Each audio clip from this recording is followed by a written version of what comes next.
জীবনের বালুকা বেলায় না পাওয়া যাক, সমুদ্র তটের বালুকা বেলায় এরকম দু এক কুচি আনন্দ এখনো খুঁজে পাওয়া যায়। এয়ারবিএনবির যে প্রপার্টিতে আমরা উঠেছিলাম, সেখান থেকে মিনিট খানেকের হাঁটা পথে এই বালুচর। আর এখানেই বসেছে হরেক রকমের মেলা।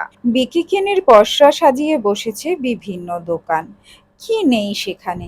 আমি আর পালক ঘুরে ঘুরে যেমন এই দোকানগুলো দেখছিলাম, তেমনি এই অভিনব কর্ন মাখা দেখে দেখলাম তন্ময় দাঁড়িয়ে পড়ল।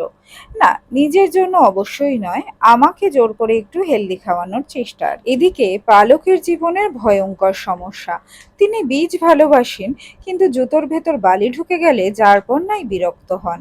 আর এখানে আমাদের দেখা হলো বাদলের সঙ্গে।